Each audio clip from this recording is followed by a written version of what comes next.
Single dad fixes car for free. Little girl inside whispers, "She's my mom, please marry her." Early morning traffic swarmed around them. Tires screeched, engines revved, pedestrians rushed across the street. The sun gleamed harshly off downtown towers, reflecting in sharp angles off windshields and chrome. Ella slammed her fists against the steering wheel. "Why now? Why today?" she muttered, her breath short. Sweat dampened her hairline, her navy business vest wrinkled from tension. She glanced at the dashboard, engine temperature needled, buried in the red. The Range Rover gave a final shudder, then stalled completely in the middle of the intersection. In the back seat, 6-year-old Lily clutched her stuffed bunny. Her eyes shimmered with fear. "Mommy, will we be late?" Ella tried to sound calm. "I'm trying, baby," she whispered, blinking fast. She was already late for a board meeting that could shape the future of her company. From the corner of her vision, a man on a bicycle slowed. He looked at the SUV, at the frustrated crowd. He hesitated. Then he parked the bike and walked toward the driver's side. "You drive a fancy car but don't know how to maintain it," someone muttered as they passed. "Excuse me," the man said, his voice cut cleanly through the chaos. "Do you need help? I can take a quick look." Ella looked up. He wore jeans and a faded mechanic shirt. A name tag said Jack. A tool bag hung at his side. She hesitated. "This is a Range Rover. I don't think it's something you can just tinker with." He nodded once, glancing through the window to Lily. "I understand, but she looks scared." Ella turned. Lily sat stiff, hugging her bunny tight, lip quivering. Ella sighed and popped the hood. "Fine, but don't make it worse." Jack nodded and got to work. He was fast, focused, calm amidst the horns and heat. Ella stood by, arms folded, still tense. She watched him check wires, connections. A few minutes passed. Then Jack stepped back, wiping his hands. "Loose thermostat wire," he said. "It should hold long enough to get to a shop." Ella slid behind the wheel, turned the key. The engine started smoothly. She blinked. "Wait, you fixed it?" Jack gave a small smile. "Glad I could help." She reached for her purse. "Hold on, how much do I owe you?" "No charge," he said. "Just doing a good deed." "You don't want anything?" He shook his head, already turning away. "Thank you," she called out. Jack lifted a hand, but didn't look back. Then, a soft voice from the back seat. "Wait." Jack stopped. Lily had rolled down her window, holding something in both hands. A child's crayon drawing, slightly wrinkled. "She's my mom," Lily said. "Please marry her." Time seemed to stop. Jack turned slowly, startled. Ella lunged to grab the drawing. "Lily, honey, no, we don't," but Lily continued, calm and clear. "My mom doesn't have a husband. I don't have a dad, but I think you'd be a good one." Jack looked at her, not laughing, not confused, just quiet. He glanced at Ella, then nodded once. Ella's cheeks flamed. She hugged the drawing to her chest. "Sweetheart, that's a big thing to say," she whispered. "But he fixed our car," Lily replied, "and he smiled like daddies do." Ella didn't have a response. As Jack climbed back onto his bike and disappeared into the traffic, Ella glanced down at Lily's drawing.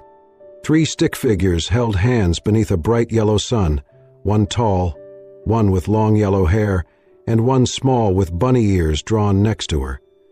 She stared at it for a long time, long after the light turned green. A week later, Ella pulled into a small auto repair shop tucked between a laundromat and a bakery, not quite believing she had come here on purpose. The Range Rover had started making a faint rattling sound that morning, nothing serious, according to her assistant, probably something loose. But Ella had found herself typing "local garage" into her GPS. She told herself it was just convenience, quick, nearby, efficient. But when she parked and saw the faded sign, Jack's Auto and Repairs, something fluttered in her chest. As she stepped out, Lily clutched her hand. "Is this where the nice man works?" Ella nodded but said nothing. Inside, the garage was bright with natural light. The smell of motor oil hung faintly in the air, but the space was neat, organized. Tools lined the walls, each in its place. Jack was under the hood of a red pickup, wiping his hands on a rag. He turned at the sound of the bell and blinked. "Oh," he said, straightening up. "It's you." Ella tried to sound casual. "Yeah, small world," he smiled. "You didn't exactly strike me as the neighborhood garage type," she shrugged. "My assistant's on vacation. Google Maps betrayed me." Jack chuckled. "What seems to be the problem?" "Little rattle in the engine, probably nothing. But since you worked your magic last time..." He motioned for her to pop the hood. As he examined the engine, Ella glanced around and spotted a small girl peeking out from behind a tool cabinet. She had curly brown hair, big curious eyes, and wore sneakers that had clearly been through multiple adventures. "Hi," Lily said shyly. "Hi," the other girl replied. "I'm Ruby." Lily looked to her mother for permission, then turned back to Ruby. "Want to draw with me?" In minutes, the two girls were sitting on a spare tire near the office, coloring quietly with crayons from Lily's backpack. Jack glanced over at them. "They look like they're planning a heist." Ella smirked. "More likely plotting world peace with glitter." He laughed under his breath and went back to work. "Loose heat shield, easy fix." As he worked, Ella found herself watching him. There was a gentleness to how he moved. Nothing rushed, nothing forced. He wasn't what she expected of a mechanic. Or any man, really. There was no bravado, just focus. When he finished, he closed the hood and wiped his hands again. "You're good to go." She opened her purse. "At least, let me pay you this time." He hesitated. "How about a coffee instead? Someday?" "No pressure." Ella blinked. It wasn't a flirtatious line. It was simple, honest, respectful. "I'll think about it," she said, and Jack just smiled. As she loaded Lily back into the SUV, she noticed something odd on the back seat. A small, neatly tied plastic bag sat next to Lily's crayon box. "What's this?" she murmured, opening it. Inside was a pair of tiny white sneakers, freshly washed and tied with pink laces, the exact size Lily wore. Lily leaned over to look. "They're just like Ruby's," she said happily. Ella's eyes widened. She turned to look at Jack, who was already walking back inside, saying nothing. He hadn't mentioned it, hadn't handed them to her, just left them there.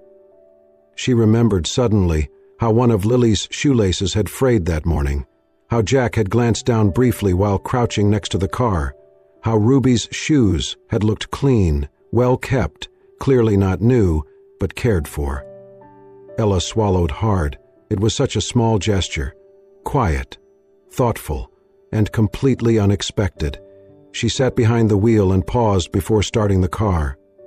Lily leaned back in her seat, kicking her feet happily. "Mommy," she said, "I think Ruby and I are going to be best friends." Ella looked in the rearview mirror and saw the two little sneakers resting beside her daughter. "I think maybe," she said softly, "you just might." The coffee shop was small, tucked between an antique bookstore and a florist. It had only 6 tables, mismatched chairs, and the smell of cinnamon and roasted beans drifting in the air. On a quieter day, it might have gone unnoticed, but for Ella, it was the perfect place to lower her guard. Jack held the door open as she stepped in, and for a moment she looked out of place in her crisp blazer and silk blouse. But then she smiled, a soft, tired smile, and suddenly she seemed human. Not the CEO, not the woman in heels commanding a room, just a mom, just a woman. They sat by the window. Outside the sky was graying, hinting at late autumn. Jack stirred his coffee slowly. Ella cradled hers with both hands. "You didn't have to come," she said gently. "I know," he replied, "but I wanted to." She hesitated. "I don't usually do this. Neither do I." Silence hung between them, not awkward, but tentative, like two people unsure of where to begin. Then Jack cleared his throat. "I guess if we're going to be friends, or whatever this is, It's only fair I tell you why I walk around with a 6-year-old sidekick and never mention her mom." Ella nodded, her fingers tightening slightly around the mug. "Her name was Rachel," Jack began. "We were high school sweethearts. She got pregnant young. Scared the hell out of both of us, but we were in love. Got married. Things were tight, money, time, but we made it work." He paused, staring into his cup. "When she went into labor with Ruby, there were complications. I was holding her hand one moment, and the next, they were rushing her into surgery. She didn't make it." Ella's breath caught in her throat. Jack looked up. "I held Ruby 5 minutes after she was born, and I buried Rachel 2 days later." There was no drama in the way he spoke, just quiet grief, aged and worn from years of carrying it. "I tried going back to work. I was in engineering, but I couldn't leave Ruby. I couldn't leave the house some days. I just dropped out of everything. Ended up fixing cars out of a rented garage and raising a baby girl on peanut butter sandwiches and cartoons." Ella didn't speak for a while. Her eyes glistened. Finally she whispered, "She would be proud of you." Jack offered a small, grateful smile. "Some days I believe that." They sat quietly again. The waitress brought refills without asking. Then Ella looked up, her voice soft but firm. "I was married too." Jack waited. "He was perfect on paper, rich, smart, the son of my father's business partner. We were a power couple, people said. Until I got pregnant." Jack's brow furrowed. "He didn't want the baby?" "He wanted control," she said. "Helen wanted a wife who'd slow down. He started seeing someone else before I hit my 3rd trimester. When I found out, he said I was too emotional, that I was ruining everything. Then he made it public, filed for divorce, leaked it to the press. The tabloids ran wild with it." Jack winced. "That's brutal." "I gave birth while the media was camped outside my apartment," she said, a bitter laugh in her throat. "I was humiliated, alone. But I had Lily, and somehow that made all the noise fade." Jack nodded, eyes steady. "I worked from home, rebuilt my name, my business. I didn't have time to grieve or be angry. I just became a machine." "You don't seem like a machine to me." She looked at him, surprised. "You're raising a little girl who gives strangers drawings of her family," he said. "That doesn't happen by accident." Ella blinked, quickly wiping her eye. "You know, I think this is the first time I've talked about any of this. Not in a press interview, not with polite pity from business associates." Jack leaned back. "Then, maybe we both needed this." They both smiled. The atmosphere shifted. Something opened between them, a quiet space where pain was no longer a weight, but a bridge. Outside, rain began to tap lightly against the window pane. Ella looked out and said softly, "Lily's been drawing you a lot lately." Jack laughed, a low, genuine sound. "Ruby's been asking when she can have a sleepover with the other girl who eats carrots weird." Ella laughed too, the sound catching them both off guard. It was the kind of laugh that heals. Ella did not hear the sobs at first, just the soft patter of Lily's feet down the hallway, the bedroom door creaking shut, and then silence. She found her daughter curled up on the bed, bunny plush clutched tightly, face buried in the pillow. "Sweetheart?" Ella sat gently, brushing golden strands from Lily's cheek. "What happened?" Lily's shoulders trembled with quiet tears. "They said I don't have a dad," she whispered. "They laughed, said I'm not normal." Ella's heart broke in an instant. She pulled Lily into her arms, holding her close. "You're the most special girl in the world," she murmured. "Those kids were wrong." "But they're not," Lily said through sniffles. "Everyone has a dad for the Father's Day breakfast next week. Everyone but me." "I'll go with you," Ella offered quickly. "They said moms can't. It's for real dads." Ella had no answer, no comforting lie. She just rocked her daughter, whispering words that felt too thin against the weight of her little girl's sadness. The next morning, Lily refused to dress for school. "I'm not going," she said firmly. "I don't want to be laughed at again." Ella stood frozen in the kitchen, toast burning in the toaster. She was a CEO who could command boardrooms, but this, This was beyond her power. That afternoon, Jack stopped by to return her spare car key after fixing a minor issue earlier in the week. He noticed the tiredness in Ella's smile, the heaviness in her posture. "What's wrong?" he asked gently. Ella hesitated, then opened up. "Lily's been struggling. Some kids teased her for not having a dad. There's this Father's Day thing at school, and she doesn't want to go." Jack's expression darkened. "I'm sorry. No kid should feel like that." Ella nodded. I don't know how to make it better." Jack didn't offer advice. He looked up toward Lily's bedroom window, then quietly said goodbye. That night, long after lights went out on their quiet street, Jack walked to the school. He carried a folded piece of paper, hand-drawn in colored markers, and carefully taped it to the wall near the school entrance. At the top was a crayon drawing of a girl holding hands with a tall man and a bunny plush. Below, in colorful block letters, it read, "Lily is the bravest girl I know, from her proud second dad." By morning, students began to gather around the note. Some smiled, some pointed. Teachers nodded, murmuring softly. When Lily arrived, head down, she barely looked up, until a girl ran over. "Lily, did your dad draw that? He's not my real dad," she mumbled. Another girl beamed. "My stepdad never made me anything like that." A boy added, "I wish my dad said stuff like that." Lily blinked. Then, slowly, she smiled. That afternoon, she burst into the car, beaming. "Mommy, they saw Jack's sign. They loved it." Ella stared at her. "Jack's what?" "He made a sign for me, with a picture. He put it on the wall. Everyone saw it." Ella gripped the steering wheel, speechless. Something swelling in her chest, something she could not name. That evening, she drove to the garage.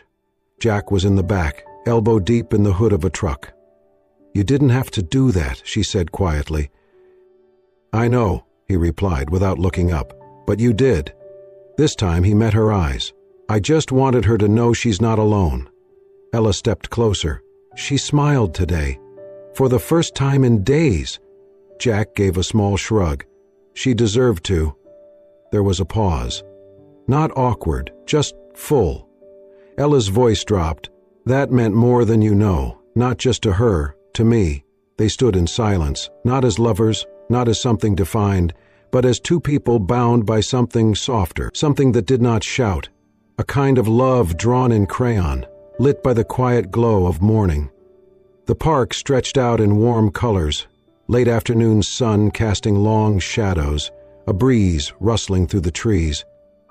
Laughter echoed from the nearby playground as Jack unpacked a modest cooler from the back of his truck. Ella laid a checkered blanket beneath a tall oak. Ruby and Lily dashed around them, arms full of snacks and juice boxes. "Do not forget the marshmallows," Ruby shouted. "They're next to the lemonade," Jack said, smiling as his eyes met Ella's. They both looked away quickly, the kind of glance that held something unspoken. It had started as a simple idea. Ruby wanted a picnic, Lily begged to join, and Ella, caught off guard by the thought of Jack's quiet smile, had said yes. Jack brought the grill. Now here they were. The charcoal smoldered while Jack grilled hot dogs. Ella helped the girls build cookie towers with graham crackers and chocolate chips. Every time one collapsed, the girls burst into delighted giggles. "I haven't heard her laugh like that in weeks," Ella said, watching Lily with a chocolate-smeared grin.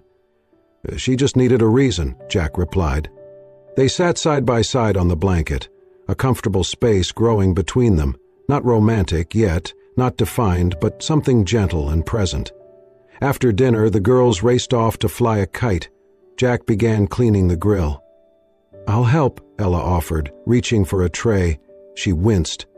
"Hot," Jack said, stepping toward her. "Let me see." "It's nothing," she started, but her palm was already red.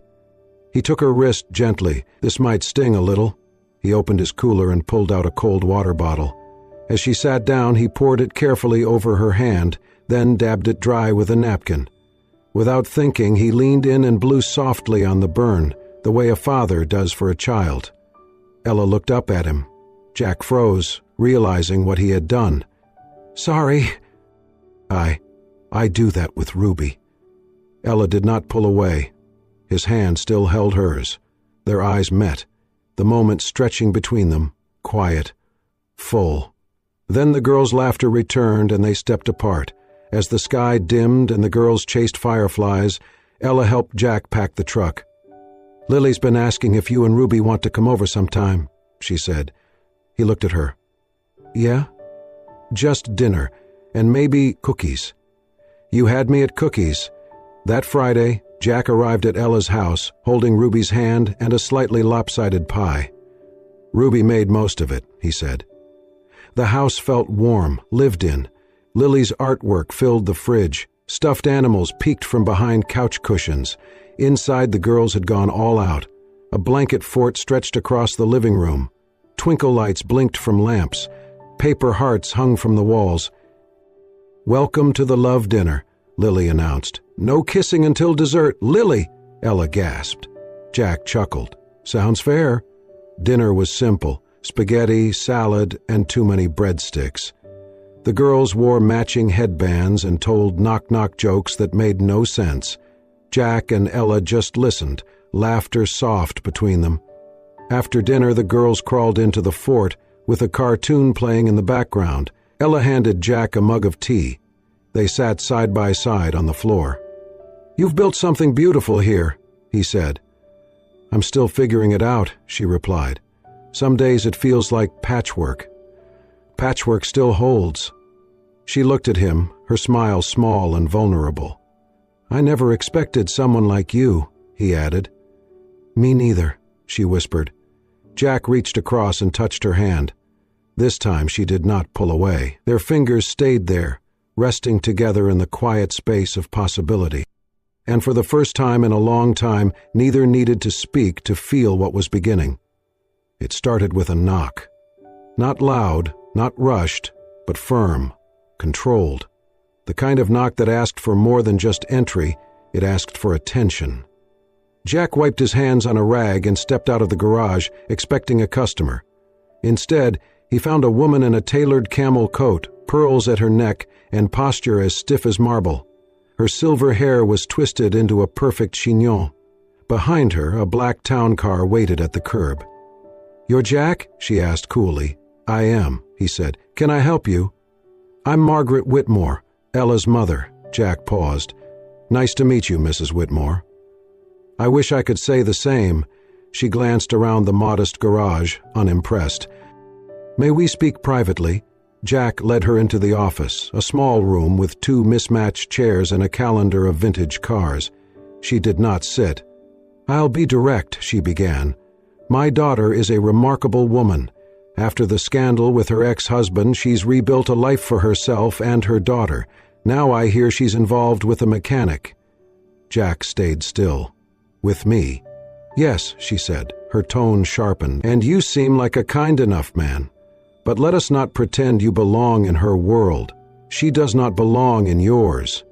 He didn't flinch. "She's worked too hard to throw it all away for sentimentality. Whatever affection Lily has for you, I'm sure it's appreciated. But this, whatever this is, needs to end." Jack's jaw clenched, but he remained quiet. "She needs a partner who matches her ambition, not someone who repairs cars in a garage behind a grocery store." "I raise my daughter," he said quietly. "I show up. I protect. I listen. I love. That may not be enough for you, but it might be for Ella." Margaret's eyes narrowed. "Do not mistake gratitude for love. Ella is compassionate. Too much so sometimes. She confuses warmth for permanence." Still, Jack said nothing. As she turned to leave, she paused at the door. "Do the right thing," she said coldly. "Let her go." She stepped outside and disappeared into the waiting car. Jack stood there in the quiet garage, her words circling like oil on water. That night, he didn't call Ella, didn't answer her texts. When Ruby asked if they were still seeing Lily that weekend, he said simply, "Not this week." Days passed. Then, a week. Ella called once more. Jack watched the screen flash with her name, but let it go dark. Across town, Lily waited every afternoon on the porch. Her drawings lay unfinished on the kitchen table. The bunny plush stayed untouched on her pillow. "Is Jack mad at me?" she asked one night, barely above a whisper. Ella crouched next to her. "No, baby, he's not mad. He's just busy." "I miss him," Lily said. "I know." Ella brushed the hair from her daughter's face. "I miss him too." At the garage, Jack's pace slowed. He worked, but his focus slipped. His eyes kept flicking to the sidewalk, as if expecting someone to appear. One evening, Ruby wandered in holding 2 juice boxes. "I brought the apple one for you." Jack smiled faintly. "Thanks, Bug." She sat on the bench beside him. "Are we going to see Lily again?" Jack hesitated. "Probably not." Ruby tilted her head. "Because her grandma doesn't like you?" Jack froze. "You heard that? I was behind the door that day." He sighed. "I didn't want you to hear it."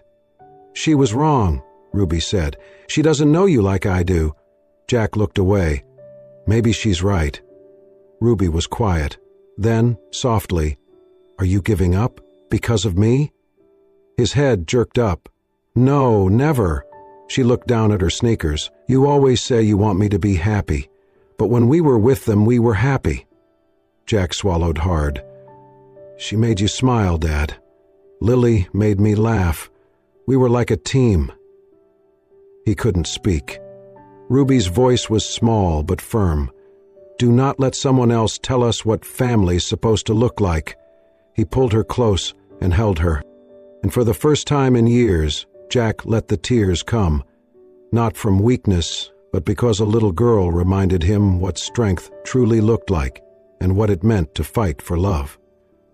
The confrontation came over tea. Margaret Whitmore sat at her daughter's pristine kitchen island, lifting a delicate porcelain cup with practiced elegance.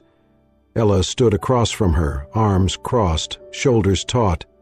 "I spoke with him," Margaret said calmly, "the mechanic." Ella's heart sank. "I asked him to walk away. For your own good."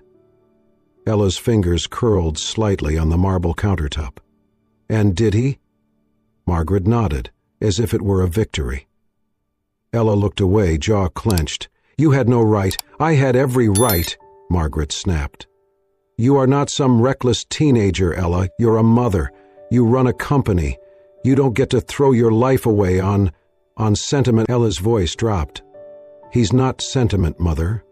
He's kind. He's steady. He shows up. He fixes cars." "He fixes more than that," Ella said, her voice rising now. "He fixed my daughter's heart when I couldn't. He fixed mine, and I didn't even realize it was broken." Margaret's mouth thinned. "You deserve more." "No," Ella said firmly. "What I deserve is someone who's good, who loves without ego, who kneels on a picnic blanket to blow on a burn without thinking, who listens when I talk and never asks me to shrink to fit beside him." Margaret's expression faltered. "I don't need approval. I need partnership. And Lily, she needs a father, not a resume." Margaret took a breath, about to speak again, but Ella cut her off. "You always told me to be strong," she said. "So let me be strong now. Let me choose who I want to walk this life with. Let me choose happiness." Silence fell between them. Then Ella turned and walked away. She didn't stop moving, grabbing her coat, slipping on flats, keys in hand. Lily was at a friend's for a sleepover, and the house felt too quiet. As she opened the front door, her eyes caught something on the doormat, a folded piece of construction paper. She knelt, picked it up, and opened it slowly. Inside was a crayon drawing. 4 stick figures holding hands beneath a sky of blue scribbles and yellow sun. 2 little girls in dresses. A tall man with brown hair. A blonde woman in heels. Scrawled in the corner in 2 different handwritings were the words, "We already have a family." Lily and Ruby Ella's throat tightened. She clutched the drawing to her chest, tears rising fast and full. She didn't wipe them away, she didn't stop them, she just ran.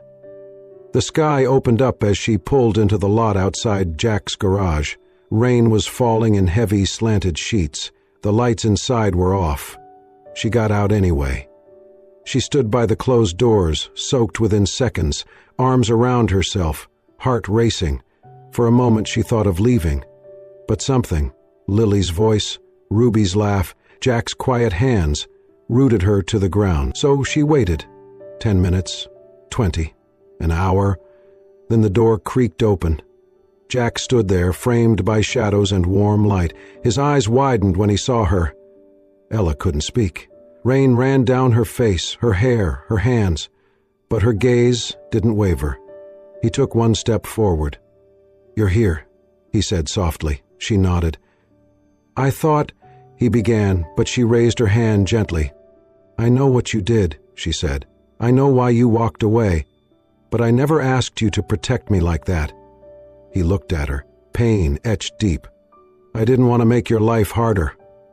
"You were the only part that made it easier," Jack's breath caught. "I chose you," she whispered. "And I still do." He stepped closer. The rain between them blurred, softened. They stood only inches apart now. No more words. Only eyes that had seen pain. Only hands that had held children. Only two hearts finally brave enough to stop running. He opened his arms. She fell into them.